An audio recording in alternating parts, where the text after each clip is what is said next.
The sensor did not scream, it just stopped knowing. Technician Sarah Voss had been on shift for 3 hours and 40 minutes when the display changed. She had a cup of something warm near her left elbow. She had a playlist running low in her earpiece. She had 41 more minutes before handoff, and she had been thinking about going to sleep. Then the screen went gray, not the gray of static, not the gray of malfunction. There was a specific gray in the Imperial sensor codex listed on page 412 that she had read once during training and never thought about again. A gray so rare that the codex had a footnote underneath it that said simply, "If you see this color, do not assume equipment failure, escalate." Immediately, she stared at the gray. She escalated.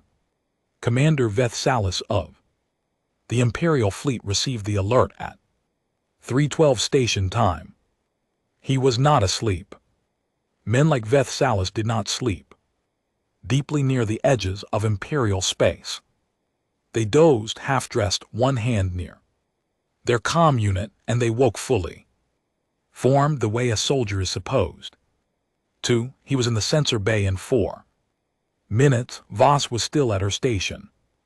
She had not moved, she had not touched her drink. She was looking at the gray, the way people look at something they do not have words for yet. Vethsalis stood beside her and looked at the display. The object was 4.7 million kilometers out. It was large. The mass readings put it somewhere between a heavy cruiser and a mobile station.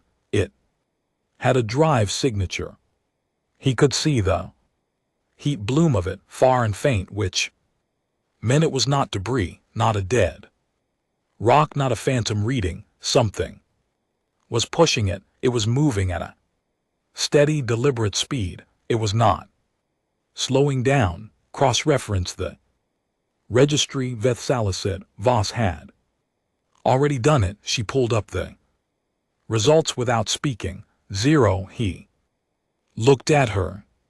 She looked at him. Run it again, he said. She ran it again. 0. The Imperial ship registry contained 14,211,000 entries. Every vessel that had ever been built, bought, stolen, captured, decommissioned, destroyed, or dreamed of within Imperial space for the last 400 years had an entry. Drive signatures were as unique as fingerprints. You could not fake one, not without the Empire knowing, not without leaving a trace.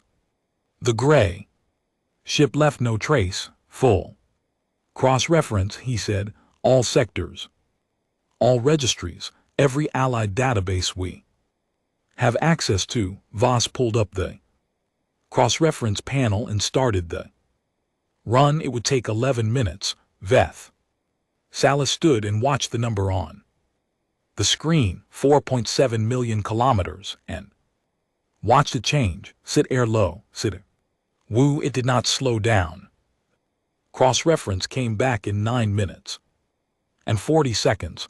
847 ships listed in the sector registry, 14 million in the Central Imperial Archive, 62,000 in the Allied database, covering 6 neighboring systems. Every single one returned 0. Vethsalis sat down. This was unusual. In 40 years he had sat down unexpectedly exactly once, and that had been because someone had moved his chair at the wrong moment. He was not a man who sat when he meant to stand, but he sat now, and he did not notice he had done it. He looked at the drive signature readings again. The object, he was still calling it an object because giving it a name felt like a decision. He was not ready to make burned fuel in a particular way. All drives did. The burn pattern was like a signature. You could tell what kind of drive it was, how old, what class of vessel it probably belonged to. The analysis came back. Flagged, he read the flag 3 times. Drive signature type, unclassified. Fuel burn pattern, no match in database. Hull reflection frequency. Obsolete range sensors calibrated for this frequency were decommissioned. Approximately 280 years ago, Veth Salis set the report down. He picked it back up. He set it down again. The object was 3.9 million kilometers out, still not slowing by 400. The sensor bay had 6 more people in it than it was built for. Veth Salis had called in his senior analyst, Lieutenant Commander Dara Hess, and she had brought her own people, and someone had called the station's chief engineer to look at the sensor array itself because 3 people had quietly suggested, in the way people suggest things they do not want to be right about, that perhaps the sensors were malfunctioning. The chief engineer looked at the sensors for 20 minutes. The sensors were not malfunctioning. The object was 3.4 million kilometers out. Hess stood at the main display with a hand on her chin and her eyes doing the thing they did when she was solving a problem she did not like the shape of. She was good at her job. She had been good at her job for 15 years, and in 15 years she had learned to trust the shape of problems the way a doctor learns to trust symptoms. The shape of this problem was very bad. Hull material analysis, she said. The scan had already been run. Voss pulled up the results. The hull of the object absorbed sensor pings at a rate inconsistent with any known material in the Imperial construction database. It was not that the material was new. The absorption rate matched several old entries, materials used in the early colonial era, before standardization, before the Empire had decided what ships were supposed to be made of. That hull was built a long time ago, Hess said. Or someone built it to look old, one of her analysts offered.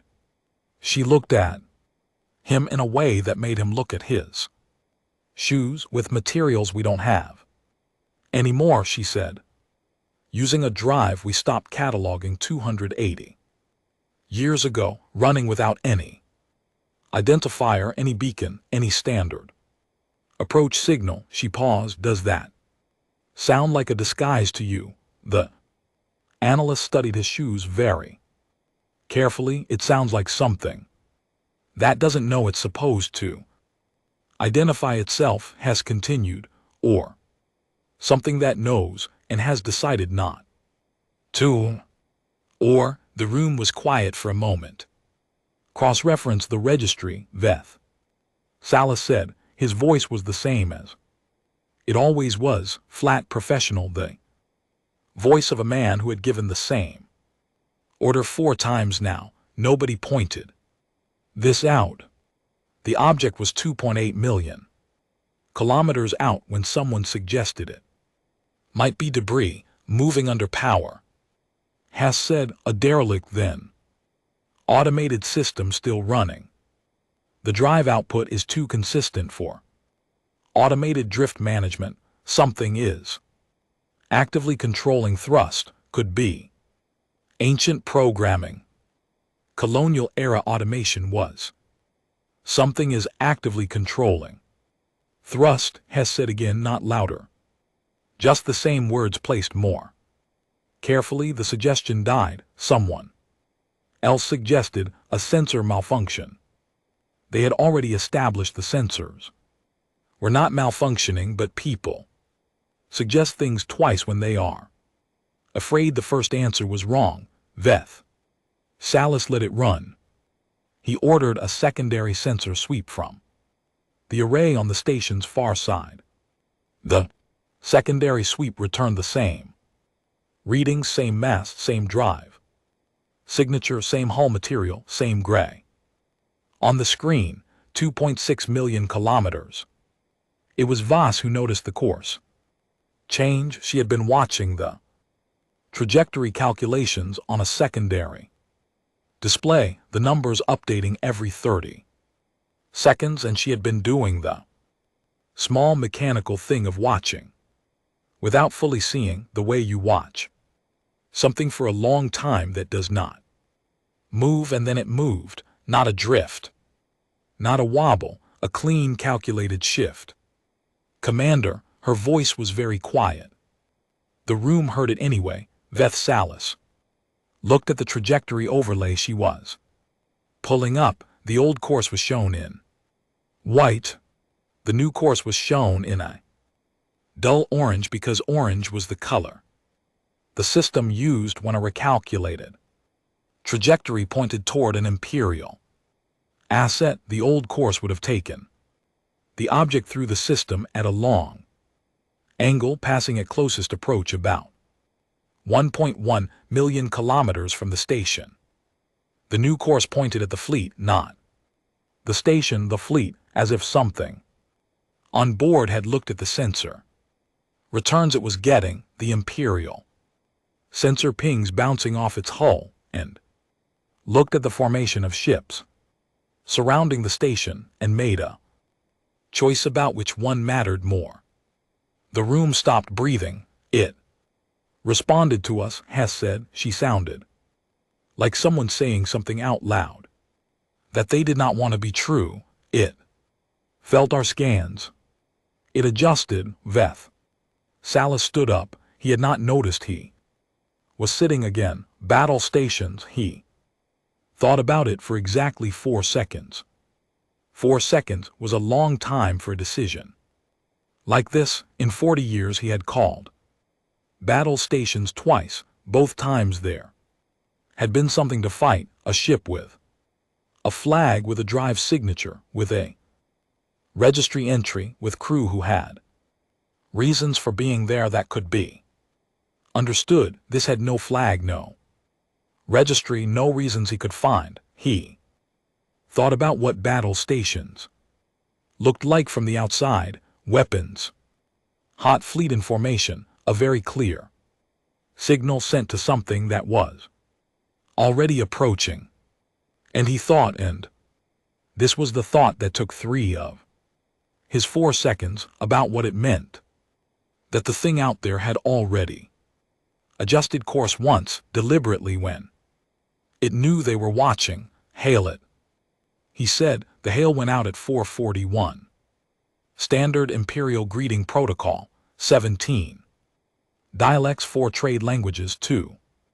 Formal scripts transmitted on all standard bands, on several old colonial era bands that communications had to look up the frequencies for, and on the emergency universal signal that had not been used in the sector for 16 years.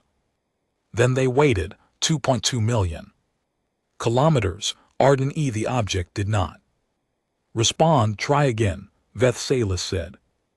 They tried again.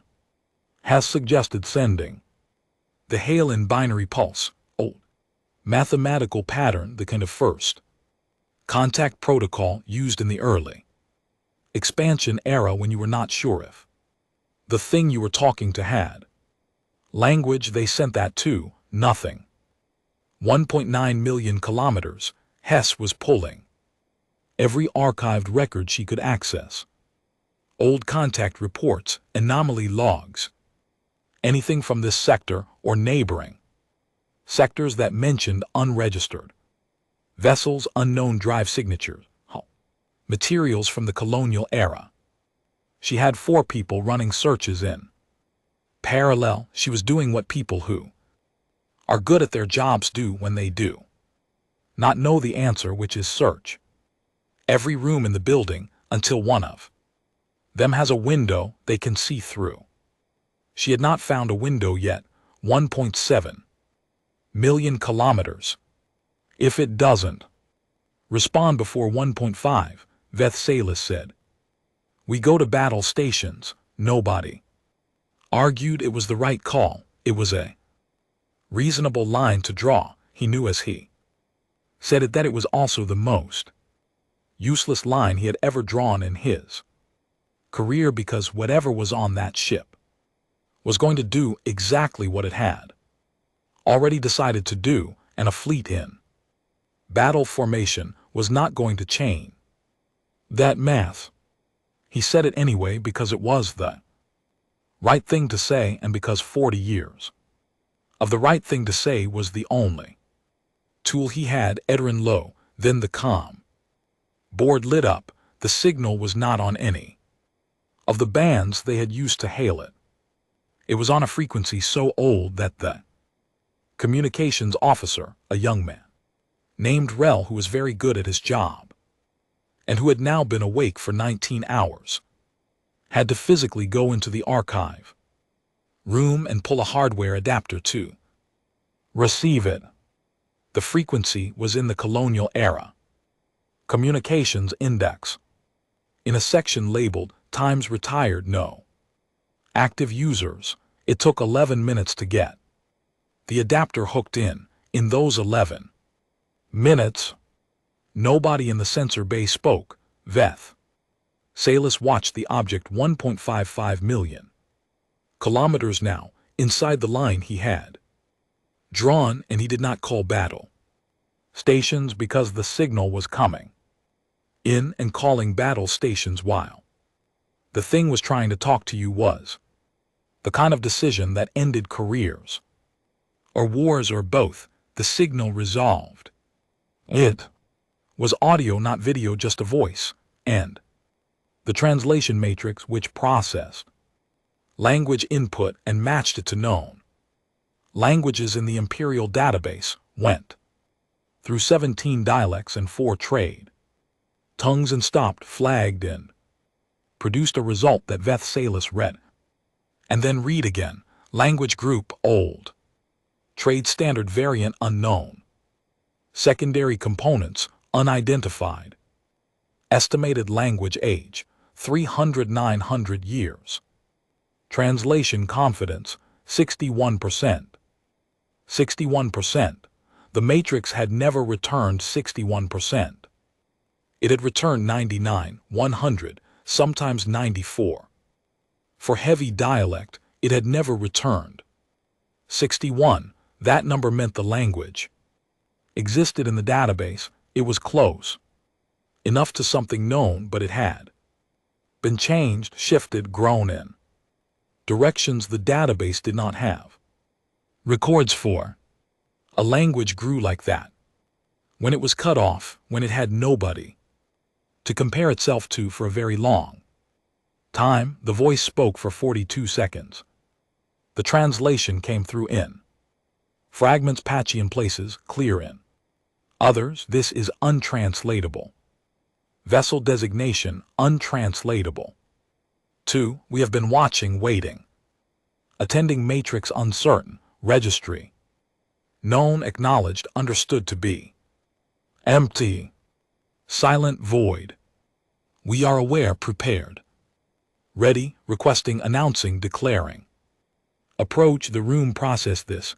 Voss spoke first, which surprised her. They know, she said. They know they're not in the registry. Hess was already running the voice signal through the matrix again, trying to get the confidence higher. They said they've been watching or waiting. She looked up. Waiting for what? Nobody answered. 1.5 million kilometers past the line he had drawn. Veth Salis did not call battle stations. Get me video link, he said. Whatever we need to do to open one, do it. It took 22 minutes to establish a visual connection because the object was running on communications hardware that the Empire systems took a very long time to handshake with. The process looked to the communications officer like trying to get 2 very old people who spoke different languages to shake hands in a dark room. They managed it. The screen resolved. The bridge of the other ship was lit in a warm, low tone. Nothing like the clean white light of imperial vessels. The walls were dark. The equipment looked old, not broken, not failing, but aged, worn the way things get worn when they have been used for a very long time, by people who treated them carefully. There were 3 people visible. The one in the center sitting where a captain sits was a woman, middle-aged, dark skin, gray spreading from her temples. She wore a uniform that no registry in the Empire had ever catalogued. There were no rank markings on it that Veth Salas could identify, just a name, the ship's name, he realized, stitched above the breast pocket in faded thread, ISV.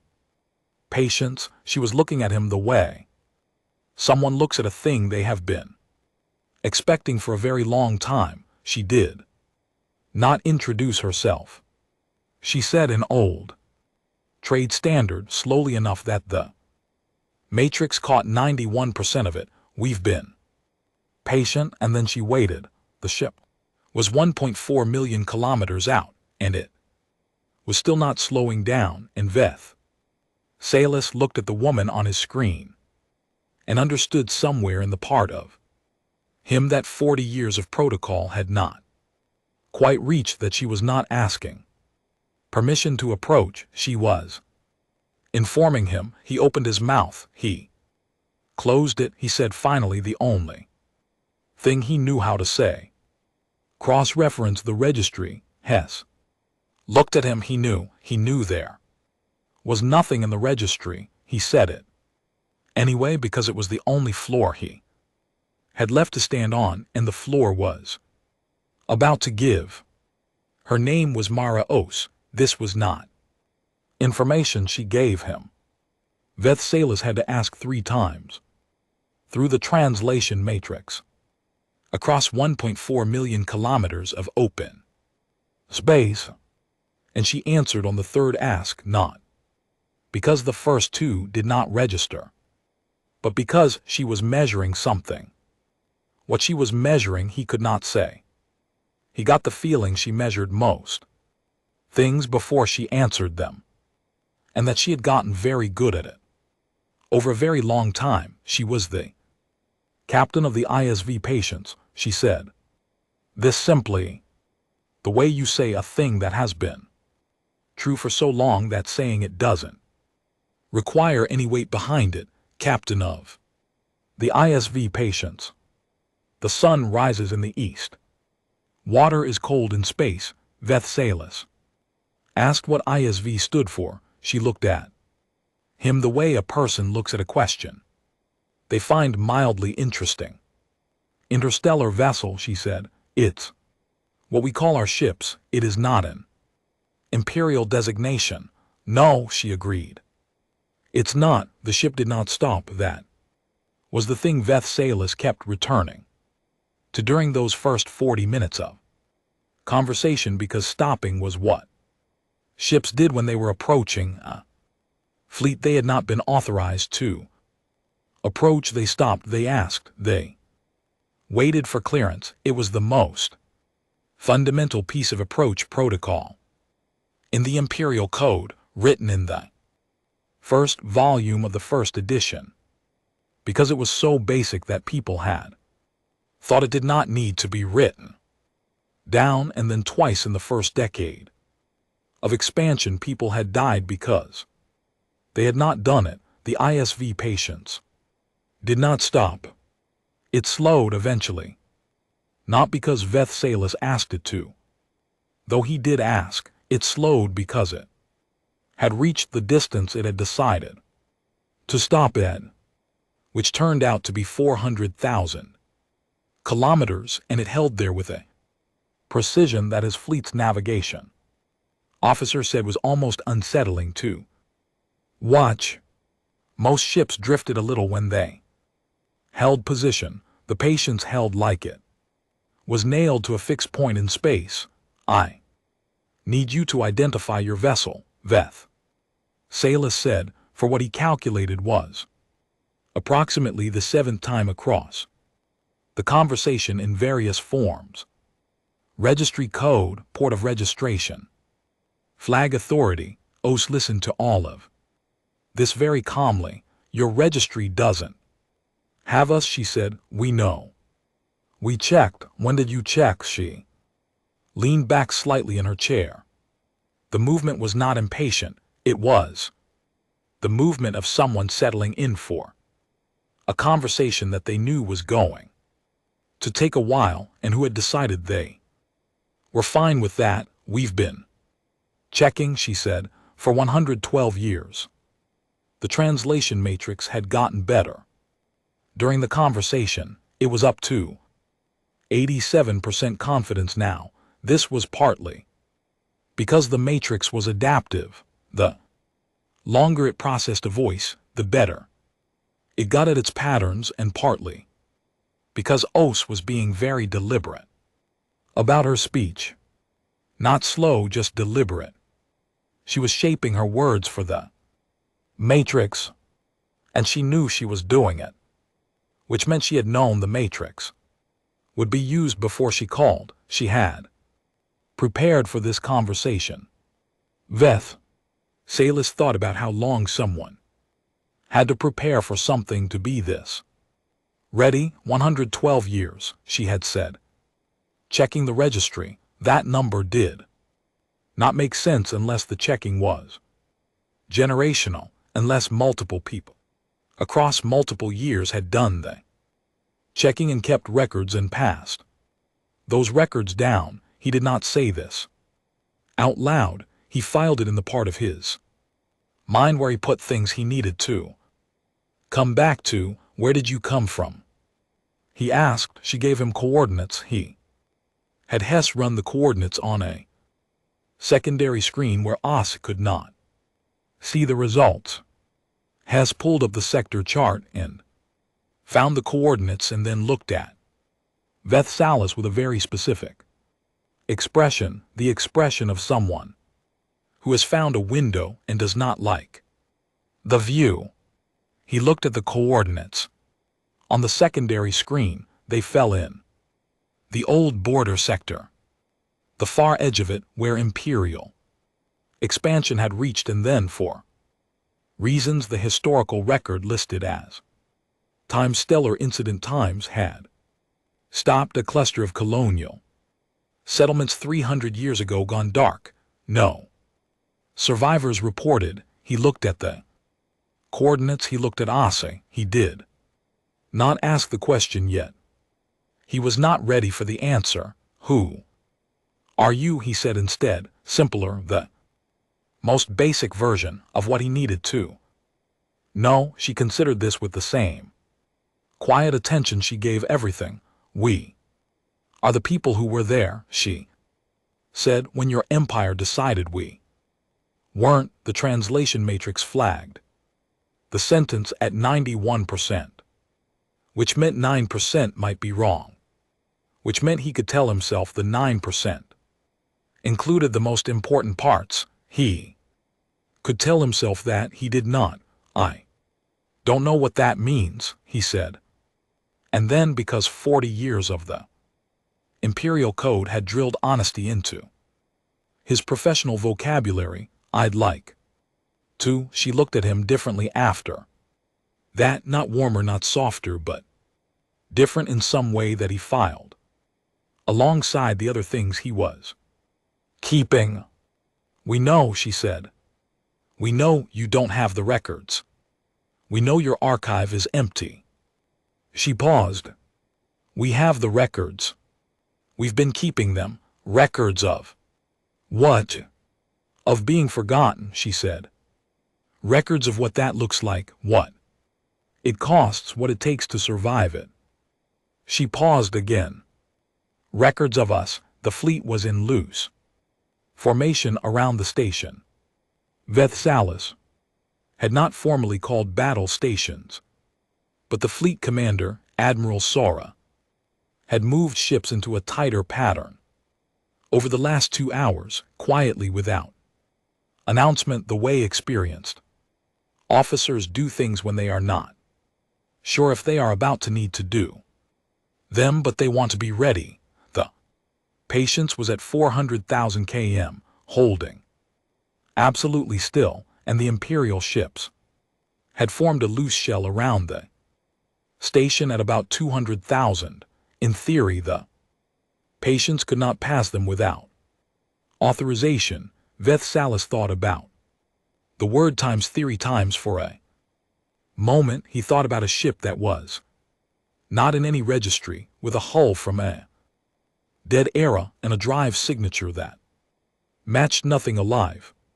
He thought about a ship that had approached a fully armed Imperial fleet and had not stopped until it decided to stop, and had not changed course until it decided to change course. He thought about the woman sitting on the other side of the screen who was talking to him like someone finishing a sentence they had started 300 years ago. In theory, he moved on. Hess slid a data pad onto the edge of his console while Ase was speaking. He glanced at it without picking it up. It had one line on it in Hess's handwriting, actual handwriting, not typed, because she did not trust the communication logs for things like this.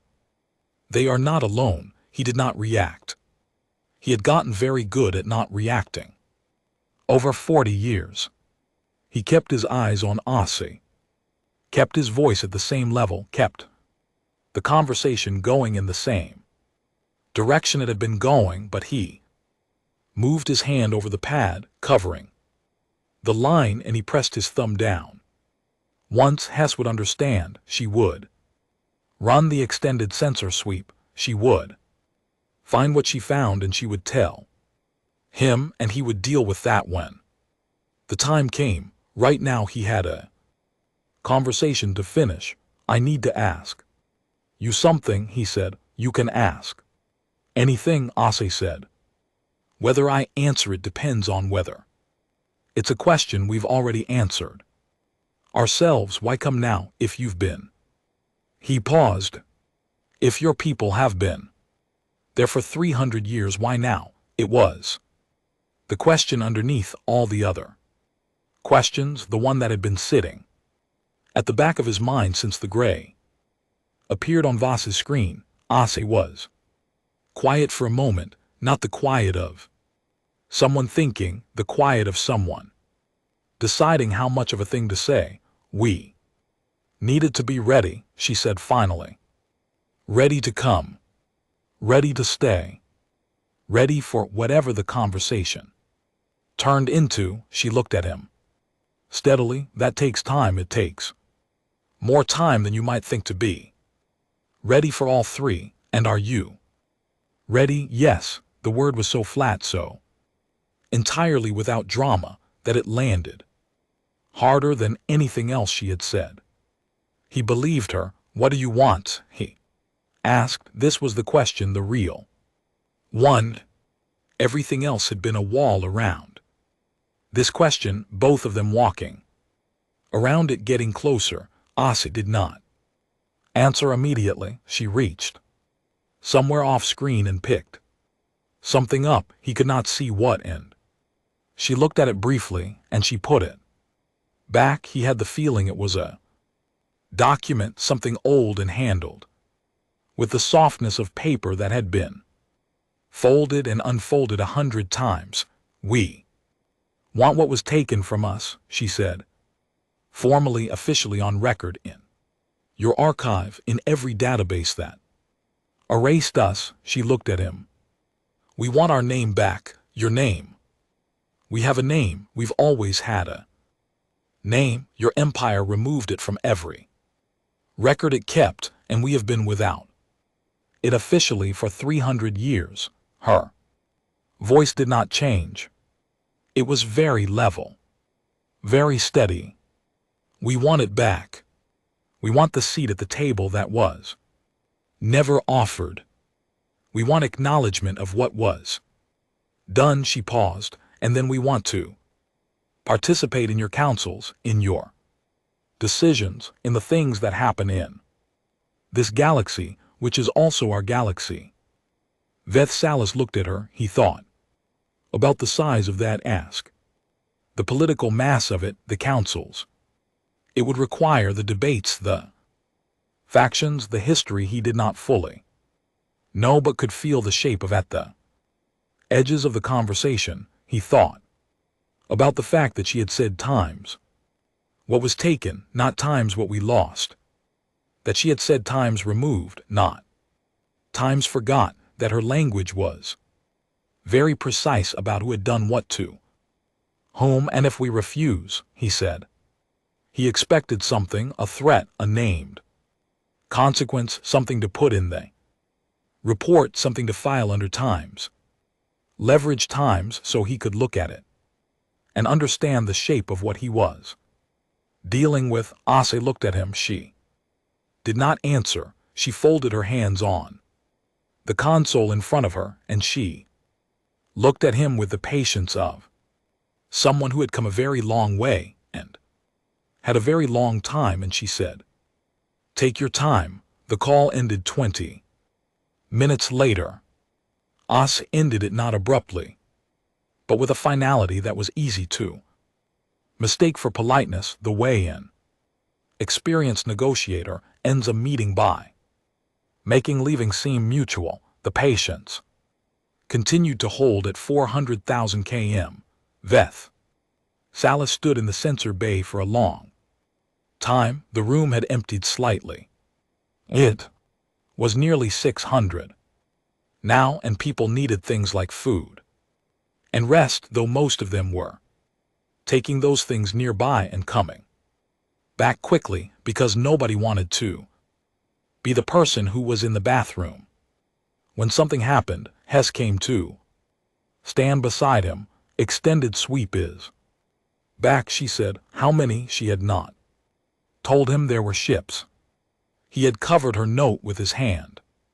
She looked at him for a moment because he had gotten to the right answer without the information, and she was noting that, filing it the way she filed things. 47, she said. All dark, no active emissions. Where? She pulled up the sector overlay on the main display. 47 points spread through the surrounding space.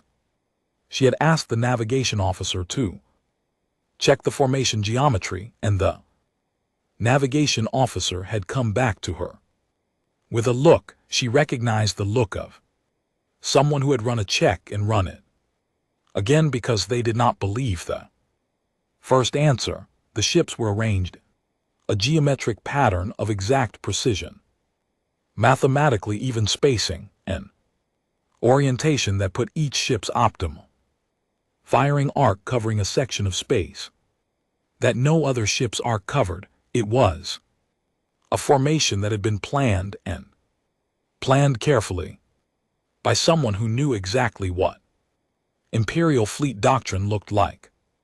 They know how we fight, Hess said. They know how we fight, Veth Salas agreed. He looked at the 47 dark points on the display. None of them had moved. None of them had powered up. None of them were broadcasting anything. They were just there, holding position the same way the patience was holding position, with that unsettling, absolute stillness. He thought about the woman on the screen, the folded hands, the patience, and the word itself. Times, take your time. Times, that was not an offer. That was a fact about the people saying it, people who had been waiting for 112 years while they checked a registry that did not have them, people who had been waiting before that for 300 years before they were ready. Get me Admiral Sara, he said. He picked up his tea because it was there and he had forgotten about it, and his hands needed something. It was cold.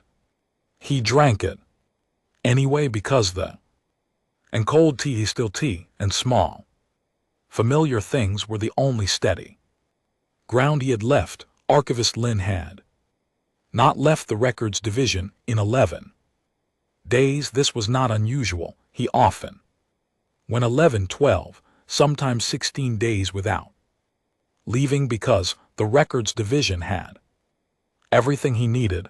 A sleeping cot behind the west stack, a small window that showed a piece of sky that was technically outside, which he counted. He was 71 years old and he had worked in the records division for 43 of those years, and in that time the rest of the station had come to think of him as part of the building. Fixtures do not leave, they are just there when you need them. He was there when the request came in.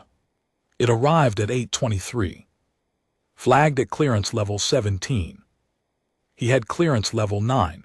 Level 17 was a number he had technically been aware of. It existed in the administrative code the same way the far edge of a very large building exists. You know it is there, you do not expect to ever stand near it. He looked at the flag for a long time. The request was simple: a record search, 300 years of sector history, filtered by colony clusters, the old border zone, the specific stellar coordinates that had been included in the flag request.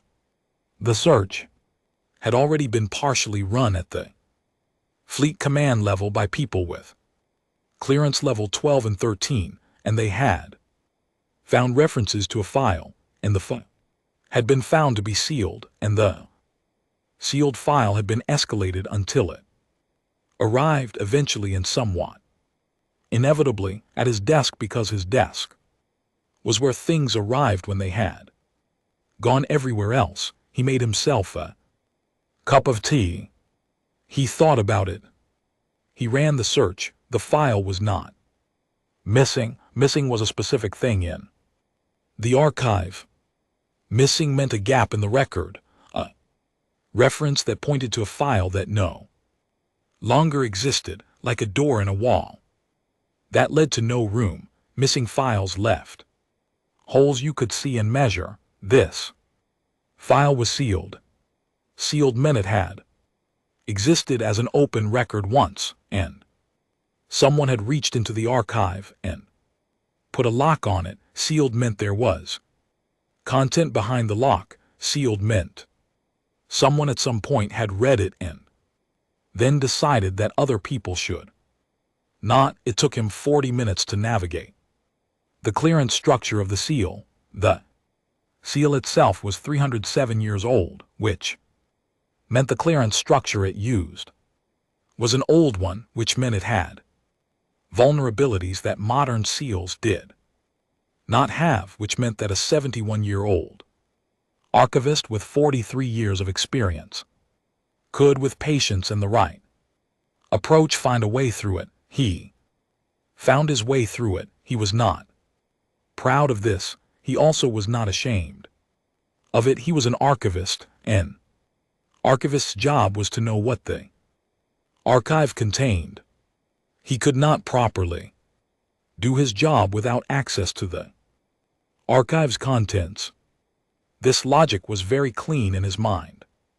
The file opened. He read the header. He put his tea down. The file was a colonial survey record, 307 years old. The format was an old one, early imperial expansion era, before the standardized forms, when each survey office had its own way of doing things. But the structure was familiar. Survey date, coordinates, species, classification, estimated population, strategic assessment. He read the classification header first: species, Terran, common name human, home world. Sol 3, designation Earth. He had not heard those words in a professional context in his entire career. He pulled up the current registry, habit, the reflex of an archivist, and searched for them. The registry returned nothing. Earth. Sol 3.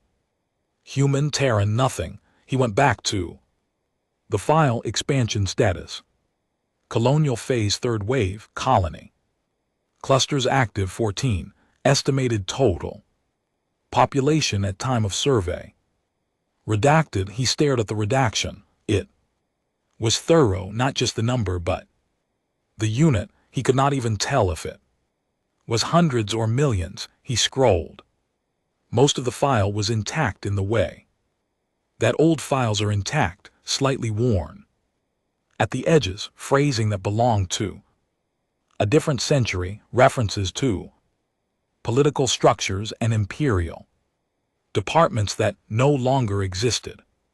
Survey reports on each of the 14 colony clusters, population data by cluster, resource assessments, agricultural capacity, drive technology levels, cultural observations, a note about trade potential, and then near the end, a section header, Imperial Administrative Decision Case 7.441. Under this header, completely redacted. Every word, not just the text, the metadata, the author field, the date field, even the department field. Whoever had done the redacting had been very careful. They had not wanted anyone to know who had made this decision, from which office, on which specific day, but they had not deleted the header. The header said, Times Administrative Decision, which was a specific phrase in the imperial bureaucratic code. It meant the decision had been made deliberately at a level of authority that required documentation, and that it had been applied to the species or population described in the preceding sections. N. Administrative Decision, about 14 colony clusters. Len sat very still. He scrolled to the survey notes section. The body of the file before the redactions was mostly intact. He read through the cultural observation section slowly, because he was an archivist and he read things properly. The survey officers had been thorough. There were notes about language, multiple languages, even within Terran species, which the survey officer had found unusual enough to flag. Notes about social structures, notes about conflict patterns and resolution patterns, notes about technological adaptation speed, which had been flagged as notable, and then at the bottom of the cultural observation section, a subnote from the original cataloging officer, not the survey officer, a different person, junior, someone who had processed the file when it was first submitted and added a routine observation before filing it, one line. It was the only part of the file that had not been redacted. He looked at it for a long time, trying to decide if it had been missed intentionally or by accident. He decided it was by accident. It was in the subnote field, which was a low-importance administrative field, not the kind of place a careful redactor would think to look. Subjects display unusual persistence under adverse conditions. Recommend continued monitoring. He read it 3 more times. Unusual persistence under adverse conditions. He thought about the ship that had appeared outside the station. He thought about the woman on the screen who had said calmly and without drama that they had been checking the registry for 112 years. He thought about 47 dark ships holding perfect formation, which had been sitting out there for how long? Days longer. In total silence, waiting. Unusual persistence. He thought that the survey officer who wrote that line had been more accurate than they knew. The hardest part was the coordinate cross-reference. He had the coordinates from the fleet's report, the coordinates OSI had given Veth Solis during the first contact call, which had been included in the escalation package that had come with the sealed file request. The coordinates of where the ISV Patience and its fleet had originated from. He ran them against the colonial survey file, Colony Cluster 7. He pulled up the colonial history records for Cluster 7 unsealed because they were not sealed, they were simply old and largely unread. Survey completed. 307 years ago, population established. Trade routes proposed, and then an entry. 14 years after the survey, Cluster 7. Status update, communication lost. Investigation dispatched. And then 4 months later, investigation report. Stellar incident, colony sites. Uninhabitable, no survivors identified. And then nothing. No follow-up. No memorial record, no salvage report. No detailed investigation findings, which was unusual because Imperial investigation reports were long and detailed, and they documented everything down to what was found and what was not found. The investigation report was 3 sentences. Len had been in the archive for 43 years, and he had read a great many reports, and he knew what a thorough one looked like, and he knew what a thin one looked like, and he knew with the certainty that only comes from 4 decades of reading documents that no actual investigation had produced a 3-sentence report. The report had been written to close the file, not to explain what happened. To close it, he pulled up the dates carefully. The Colonial Survey, 307 years ago. Communication loss, 314 years ago. No. Wait, he had misread. He pulled up the dates again. Communication loss, 14 years after the survey. Imperial Administrative Decision Case, 7.441.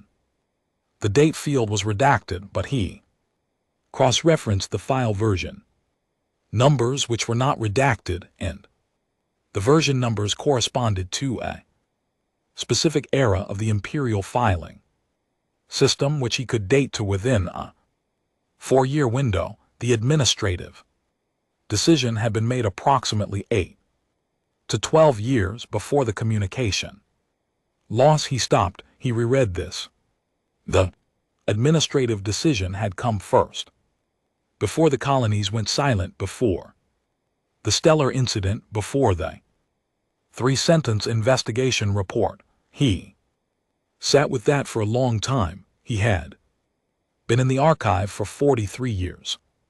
He had processed thousands of colonial era records. He knew how colonies went dark. He knew what stellar incidents looked like in the record, the scramble of emergency reports, the investigation that filled 40 pages, the follow-up surveys, the debates about colony placement policy that followed any genuine catastrophic loss. He knew what a genuine stellar incident looked like in the record. This did not look like a genuine stellar incident. This looked like a decision followed by silence that had been very carefully shaped to look like an accident.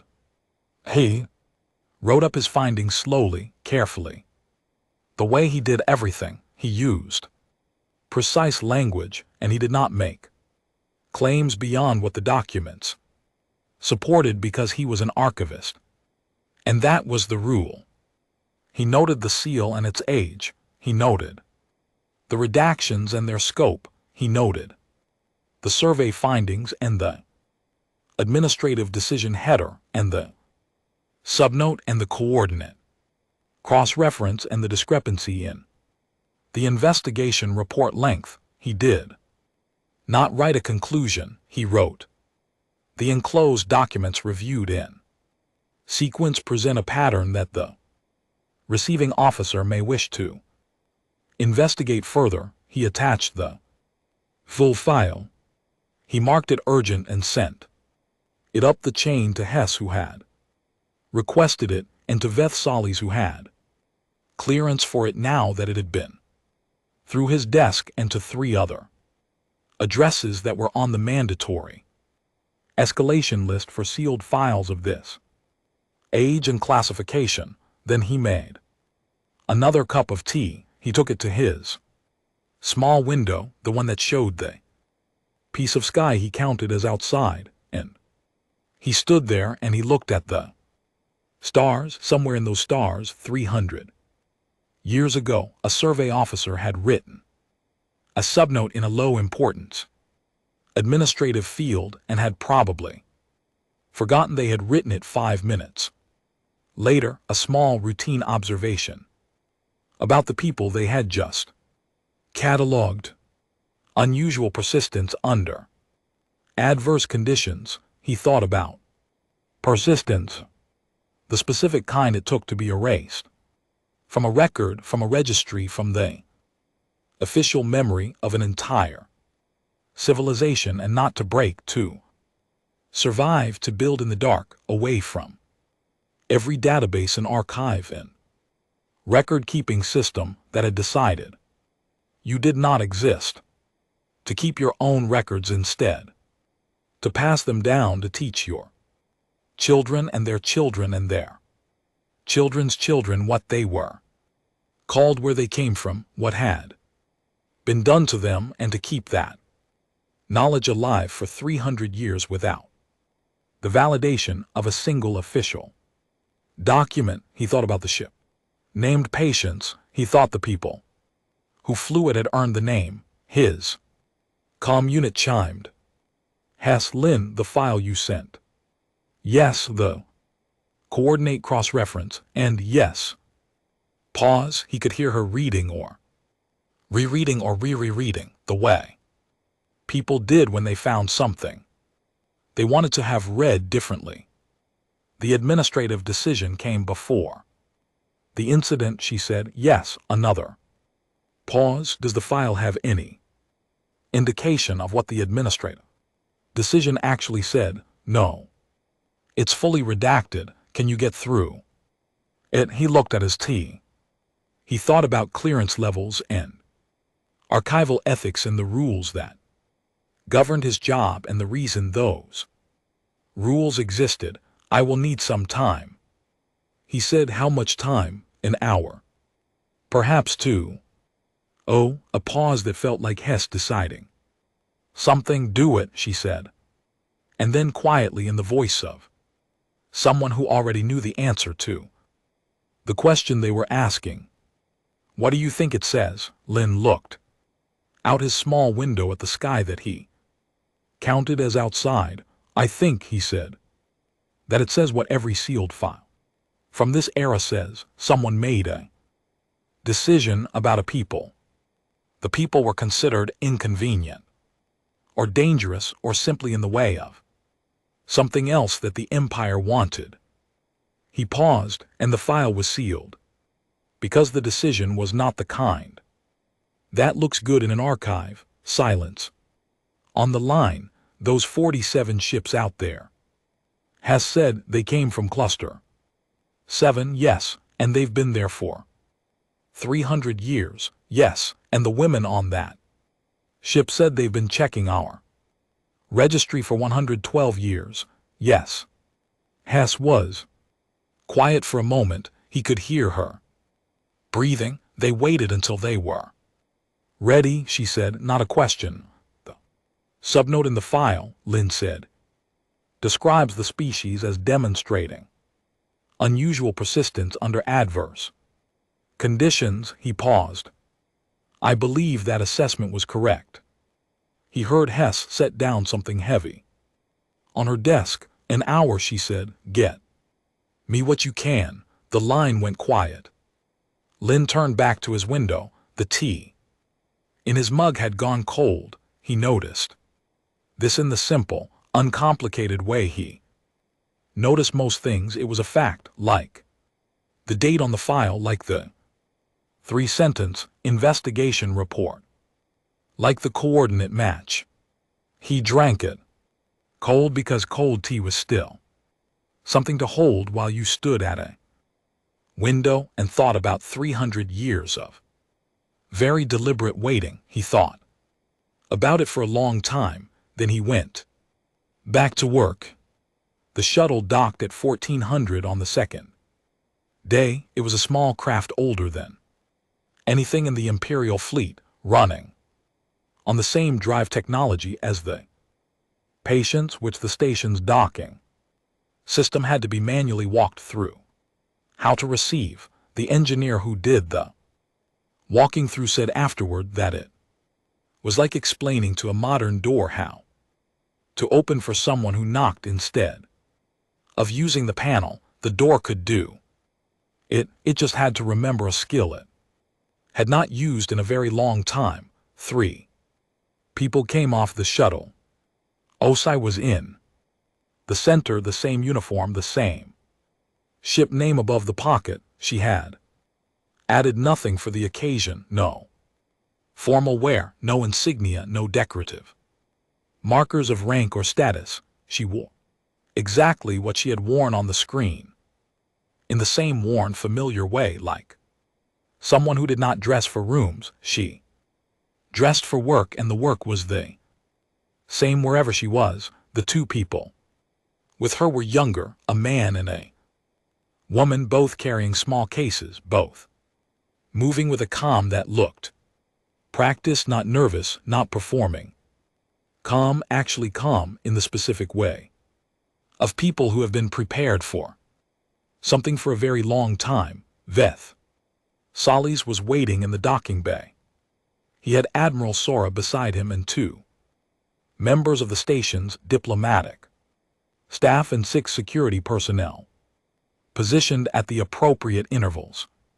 Protocol, he had done everything protocol required, and protocol required a great deal. It was the work of the morning, laying out the protocol. It had given him something to do while Lin's findings were making their way through his head. Osai walked across the docking bay, and she looked at the line of them, Veth Solis, Sora, the diplomats, the security, and she stopped at a comfortable distance and she waited. He introduced himself formally, in full title. She nodded. Mara Osai, she said, captain of the ISV Patience, speaking for the Remnant Fleet. The Remnant Fleet, he had not heard that phrase before. He filed it. Welcome to Imperial Station KL7, he said.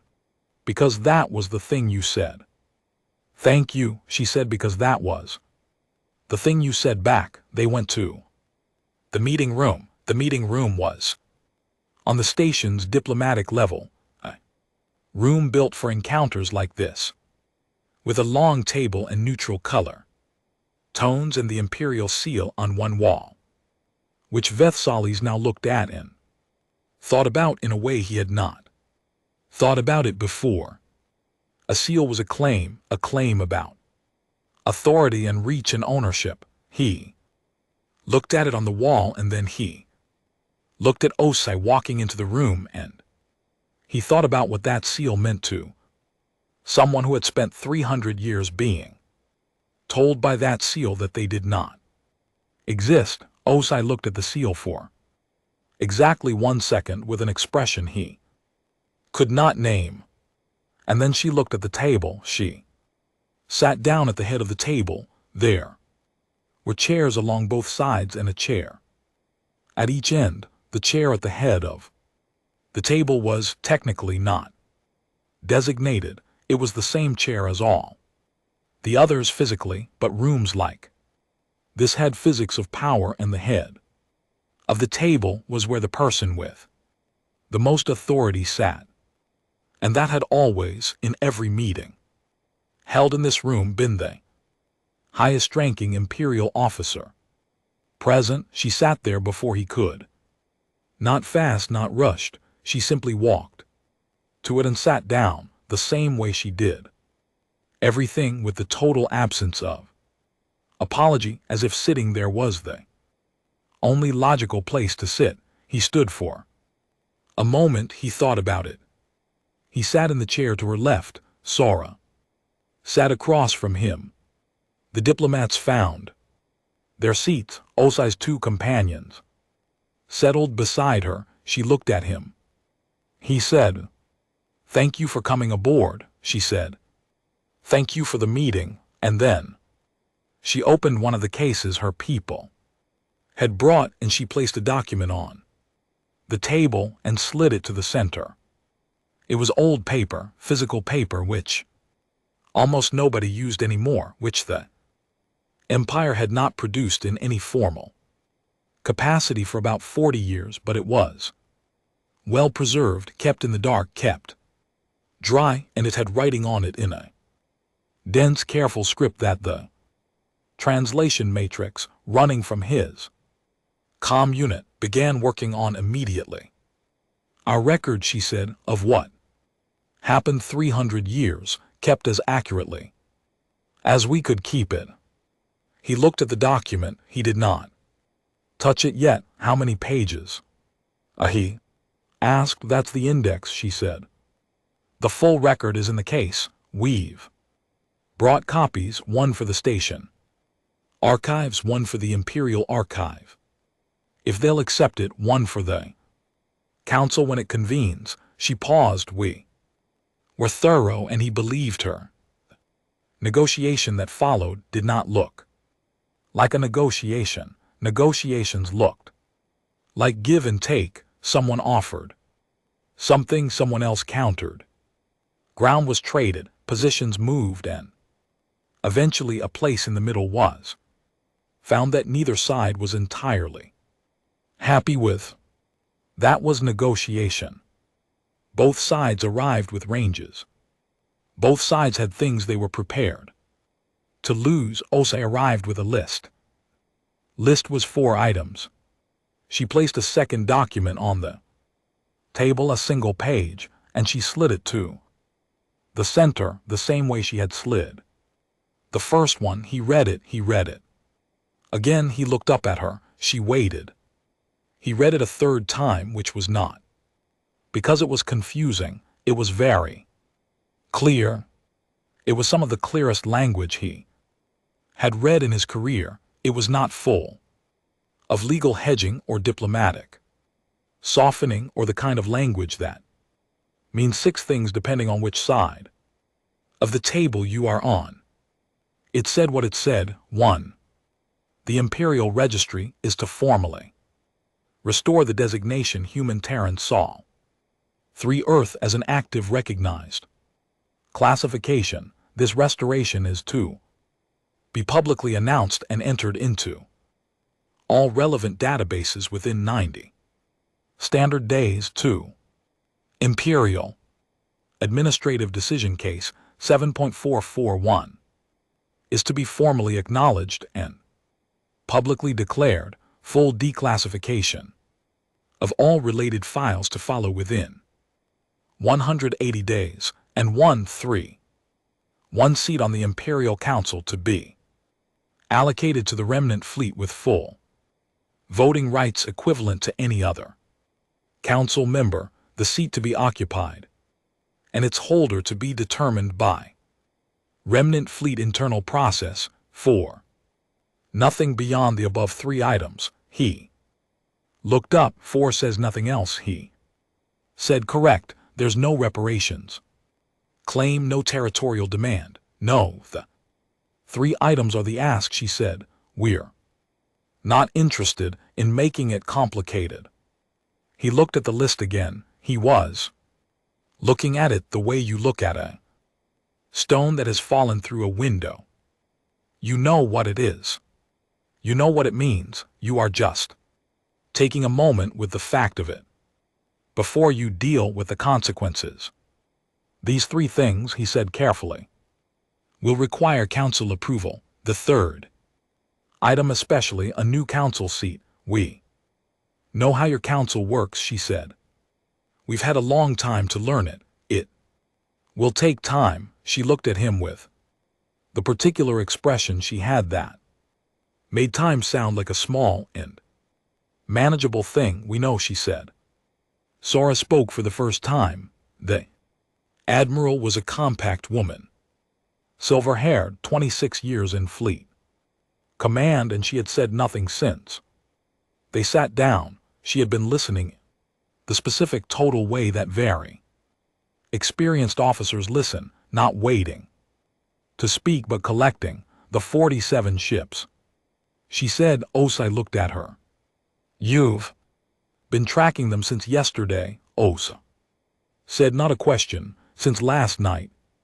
Sora said. What class are they? We don't recognize the design. They're ours, Osai said. We built them. It from what? The materials in your hull are colonial era grade. We may do, Osai said, and for a moment, one moment, very brief, something moved across her face that Sally's almost missed. Not pride. Exactly, something older than pride.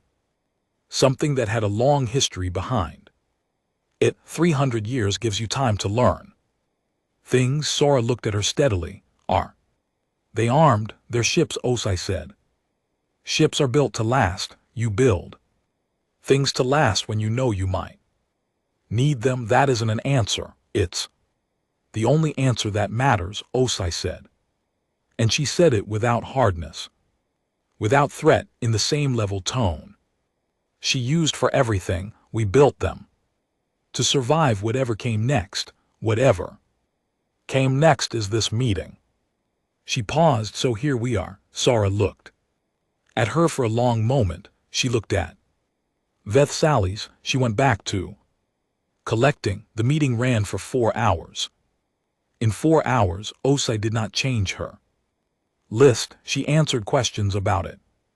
Hundreds of questions from Sally's and Sora and the 2 diplomats who had been very quiet for most of it, but they began asking things in the 3rd hour. When they had caught up with where the conversation was, she answered every question in the same steady way. She explained the legal basis for the first item under 3 different frameworks. She explained what the second item would require in practical terms. She explained the 3rd item's precedent, the early council records when seats had been added before and how it had been done. She had done her homework on imperial law in a way that the diplomatic staff found uncomfortable, because the diplomatic staff had expected to be the ones who knew imperial law. She knew it better than they did. This became clear around the 2nd hour, and after it became clear, nobody tried to use procedure as a tool to slow things down, because it was obvious that procedure would not work that way in this room. You've studied us, Sally said, not accusingly, just noting it. For 112 years, she said, that we know of, probably longer. Why 112? She paused. The first real pause of the meeting, not a considering pause, but a personal one. Something she was deciding whether to say. That's when my great-grandmother started keeping the formal record, she said, of the registry checks. She thought if we were going to do this, we should document it properly. A pause. She had 19 children. She wanted them to know why she was spending so much time at the communication array. The room was quiet. For a moment, he thought about a woman 112 years ago, sitting at a communication array in the dark of a colony that had been erased from every record running. A search she knew would return nothing, and doing it anyway, writing it down, leaving the record for her children. He thought about what that looked like, repeated across 4 generations. What was her name? He asked. Ama Osai, she said. He nodded. She looked at him with something that was not quite assessment, but was close to it. You're the first imperial officer who's asked that, she said. He did not know what to say to that, so he said, I'm sorry it took this long. She did not respond to that. She picked up her copy of the list and she folded it once and she placed it back in the case. Meeting was ending. He could feel it in the way the air in the room changed. At the door, before her people filed out, she stopped. She turned back to face him. "You're going to recommend acceptance," she said. "Or at least you're going to recommend it. Go to council, I can tell." He looked at her. "You can tell, I can tell," she said. "You've been thinking about the answer since the second hour. People who are going to refuse stop listening around the second hour because they've decided, and they don't need more information.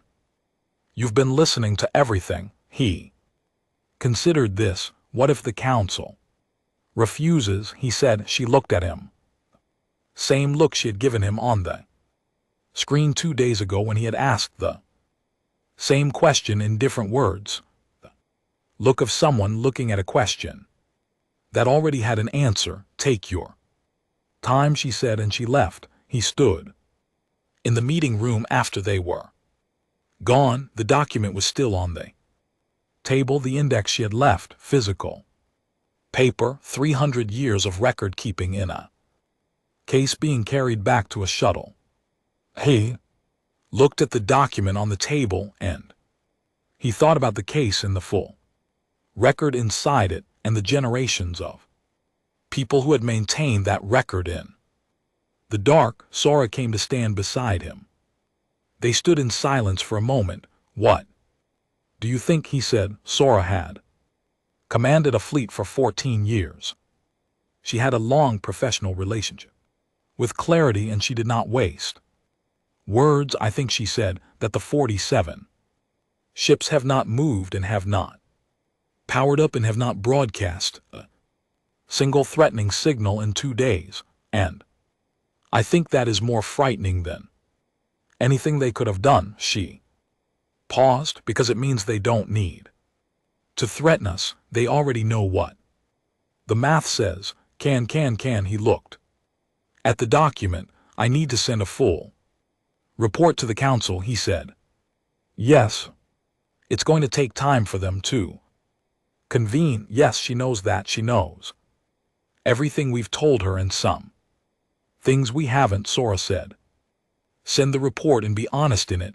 "I'm always honest." "Be honest about how it felt," Sora said, "to sit in that room.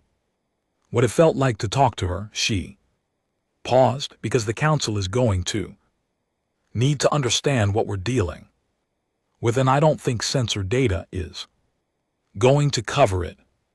He picked up the document from the table. Old paper. It was thicker than he had realized. The index alone was 30 pages. He thought about what the full record weighed. "Go," Sora said, "write it." He went. The council chamber on the Capitol station was built to be impressive. It had been built 400 years ago in the first decade of the imperial expansion, when the founders had understood that rooms shaped decisions, and they had wanted decisions shaped in a particular way. The ceiling was high. The seats were arranged in a half circle around a central speaking position. The lighting came from above, from narrow windows cut into the station's outer shell, and at certain hours the light hit the chamber floor at angles that had been mathematically calculated to look like consequence. It was a room that was very good at making people feel small. Veth Sally's had been in this room 6 times in his career. The first time he had felt what the room intended him to feel. By the 4th time he had understood the room well enough to stand in it without being shaped by it. He stood at the speaking position now, and he gave his report. It was long. He had written it carefully, the way Sora had asked, and he delivered it the same way. He reported the sensor data, the unclassified gray, the drive signature analysis, the hull material findings. He reported the first contact conversation, the translation matrix results, the language age estimate, what Ozzy had said and how she had said it. He reported Lent's archive findings, the sealed file, the survey records, the coordinate cross-reference, the three-sentence investigation report that had closed a file that should have been 40 pages. He reported the negotiation, the four-item list, its clarity, the fact that nothing on the list had moved or bent across 4 hours of sustained discussion. He reported the 47 ships. He showed the sensor overlay, the formation pattern, the geometric precision, the perfect coverage of firing arcs, the total absence of hostile action in the 4 days since they had arrived. He talked for an hour and 20 minutes. The council listened. 41 members, different species, different systems, different histories within the empire. Some of them he knew by name and record, some of them he knew only by their faction alignments, which he had studied on the transport flight here, because you did not come to a council meeting without knowing the room. When he finished, he stepped back from the speaking position, and he waited. Councillor Vaughn spoke first. Vaughn represented the border systems, the sectors closest to where the Patience and its fleet had appeared. He was a tall man with the careful economy of movement of someone who had grown up in lower gravity stations, and he had a reputation for speaking less than most councillors and meaning more than all of them. The archive file, he said, this administrative decision, case 7.441. Yes, councillor, you've confirmed that redactions are complete. There is no accessible text. Archivist Lentz is continuing to work on the secondary redaction layer, Veth Solly said. As of the time I left for this session, he had not gotten through it, but the surrounding documents make the nature of the decision. He paused. The surrounding documents tell a clear enough story. Vaughn looked at him steadily. Tell it plainly. Veth Solly's had thought about how to say this on the transport flight. He had drafted several versions of it. He gave the shortest one 307 years ago. He said, Colonial Survey identified a species in the border sector. The species had 14 active colony clusters. They were logged, assessed, and determined to be by whoever made case 7.441. Inconvenient. The record of them was sealed. The colonies went dark. Investigation that followed was 3 sentences long, which is not an investigation. It is a closed door. He paused. The people on those 47 ships are what happens when the door doesn't quite close all the way. Silence in the chamber. 3 factions emerged over the next 3 hours. The first faction wanted to refuse everything. This position was held by 6 councillors, led by Councillor Brait, who had spent his career on the Military Affairs Committee and who looked at problems the way a hammer looks at things it is allowed to hit. His argument was strategic.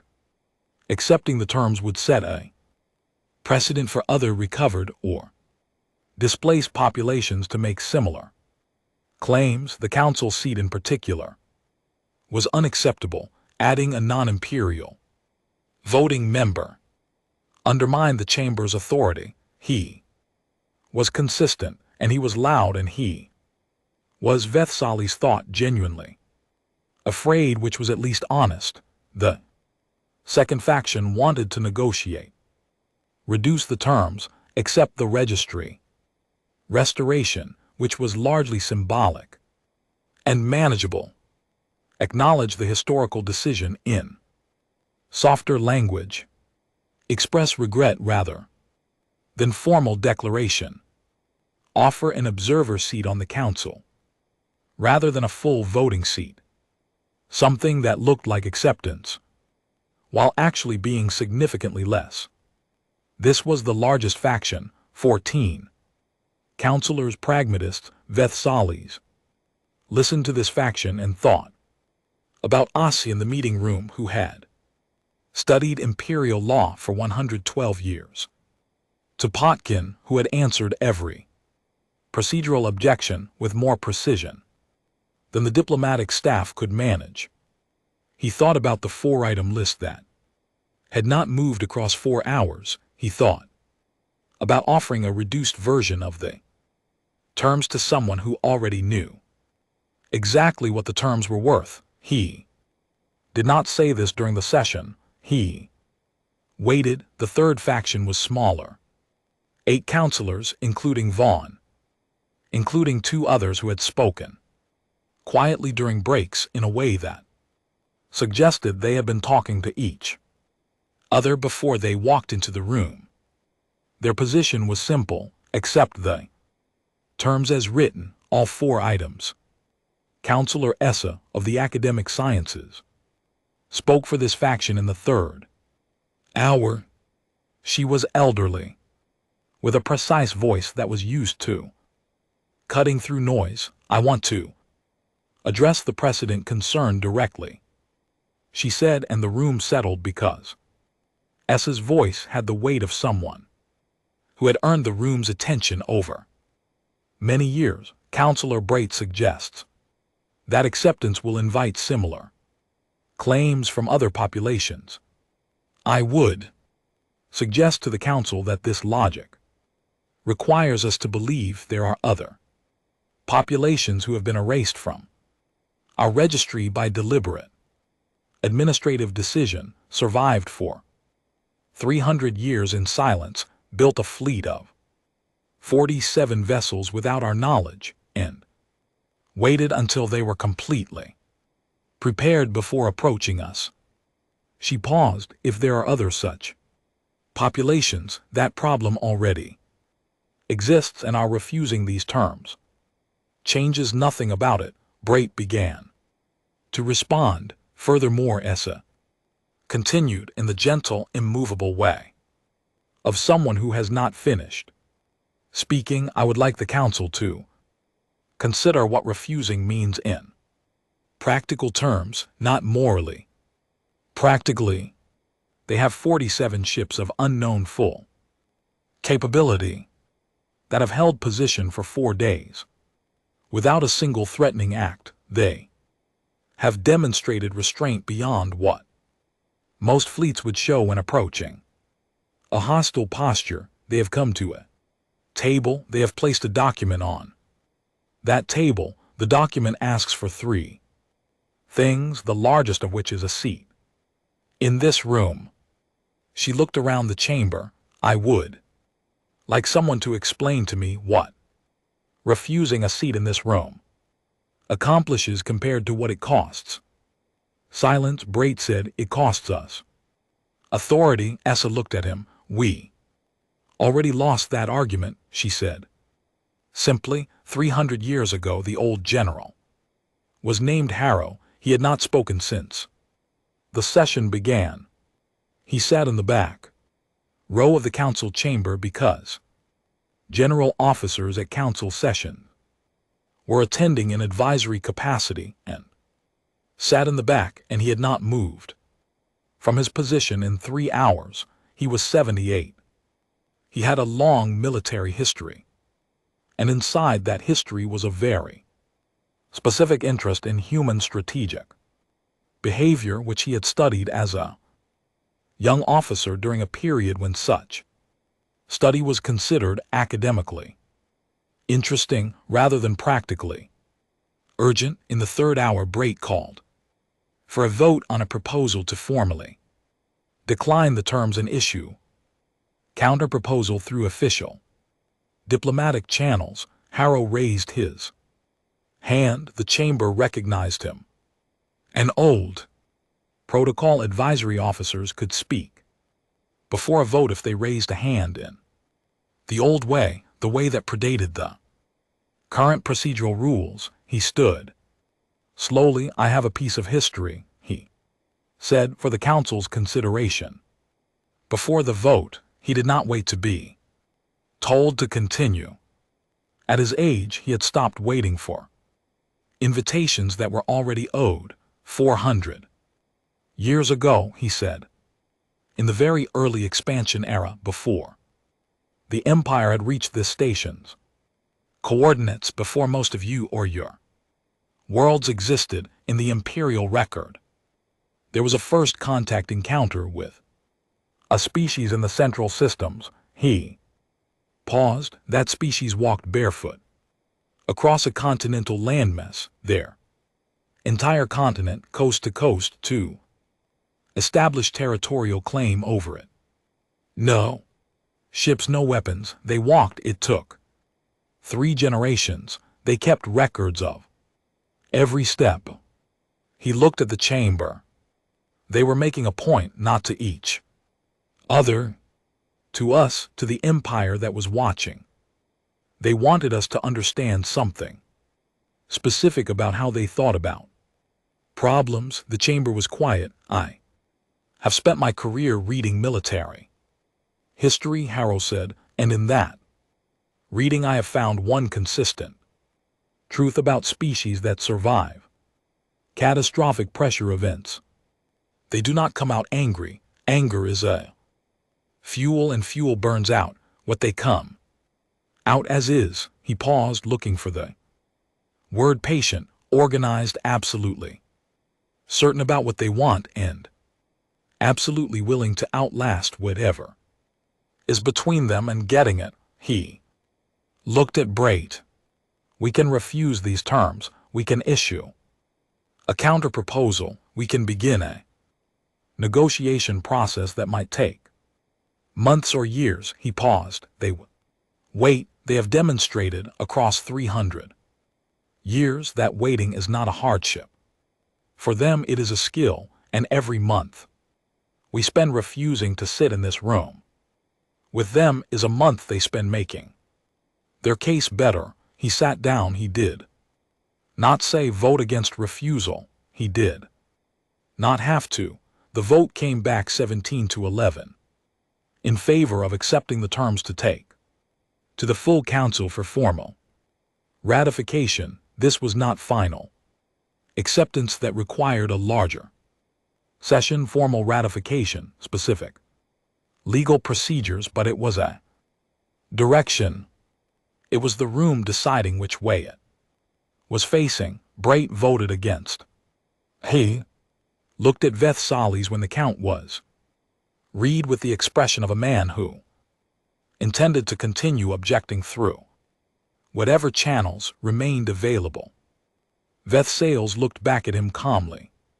He thought about a woman sitting at the head of a table she had not been invited to sit at, with her hands folded in her list unchanged, and 300 years of preparation behind her telling him to take his time. He thought Braith's objections were going to be very quiet. By comparison, he sent Osai the result at 200. Audio only, brief. He summarized the preliminary vote, the direction the council was facing, the timeline for formal ratification. He told her it was not finished. He told her it was moving. She responded 12 minutes later. We'll wait, she said, 2 words, then the line closed. He sat with those 2 words for a moment. He had expected something more. He had expected, he realized, relief or gratitude or some visible release of the tension that a 300-year wait should have accumulated. 2 words, we'll wait, as if this was one more step in a process that had always had exactly this many steps, and they had always known it. He put the comm unit down. 3 days later, he stood at the station observation window and watched the Patience undock. It pulled away clean. Running lights minimal. Drive signature warming in its particular old way that the sensors still had no category for. He watched it move away from the dock, and he watched The space where it had been, which was empty now in the way all recently. Vacated docks are empty. A clean absence. Where something had been, at the extended sensor range, the 47 dark ships began to warm their drives. He watched them come alive on the display, one by one, quietly, without announcement. No formation change, no repositioning, just drives warming, which meant they were preparing to move, not away, not toward anything threatening, just preparing, getting ready to follow the patients. Wherever the patients went next, his sensor technician, Voss, still on shift, still near her drink, said quietly, "They've been there this whole time." "Yes," he said, doing nothing, waiting. He said she thought about this for a moment. 4 days, she said, just holding there. He looked at the drives warming on the display. He thought about Lent's archive. He thought about the subnote in a file that a careful redactor had missed about a survey officer's small observation in a low priority administrative field, unusual persistence under adverse conditions. "They've had practice," he said. He wrote the final report that night. Every report he had ever written in 40 years had a field at the top labeled times, nature of incident times, and a field near the bottom labeled times threat assessment. In 40 years, the times threat assessment times field had contained the same entry, none resolved, or times none ongoing monitoring recommended, or simply times none. He sat with the threat assessment field for a long time. The 47 ships had not fired, had not threatened, had not maneuvered. The patients had come to a table and placed a document on it and answered every question and changed nothing on its list, and left when the meeting was over. No threat had been made. Not explicitly, not in any language. The Imperial Threat Assessment Code had a Category 4. He thought about what a threat looked like when it was 4 days of absolute stillness. When it was a woman who answered, "Take your time," instead of giving a deadline. When it was 47 ships that did not power up because powering up was something you did when you wanted to communicate urgency, and they did not need to communicate urgency because they had 300 years of patience sitting behind them like a wall. He typed in the times threat assessment times field. They didn't come angry, they came prepared. There is a difference, learn it. He looked at the sentence. He considered deleting it. It was not standard language for the field. It was not measurable in the way threat assessments were supposed to be measurable. A senior review officer was going to read it and make a note in the margin. He submitted it anyway because it was the only true thing he knew how to write in that field. And he had been honest in reports for 40 years, and he was not going to stop now. For the sake of standard language, he picked up his tea. It was cold. He looked at it for a moment. He thought about cold tea and long waits and small things that stay with you. He thought about a woman named Amma Osei, 112 years ago, sitting at a communication array in the dark, running a search she already knew the answer to and writing it down. For her children anyway. He drank the tea cold because it was there, and because it was his, and because small, familiar things were still worth having. Even when they were not warm. He closed the report outside the observation window. The last of the 47 drives finished warming on the display. The formation began to move slow, precise, together, following the patients away from the station and into the open dark. They moved like something that knew where it was going, like something that had always known, like something that had simply been waiting for the rest of the universe to be ready. He watched them go. The display returned to its familiar green, all registered contacts, all known signatures, all cataloged and filed and in their proper place, except now in the registry updated 2 hours ago by a technician in the records division following a directive from the preliminary council vote. There was one new entry, not a ship, not a station. Species human, Terran, Sol 3. Earth. Status active. He looked at that entry for a long time, then he turned off the display and he went asleep. For the first time in a week he slept well.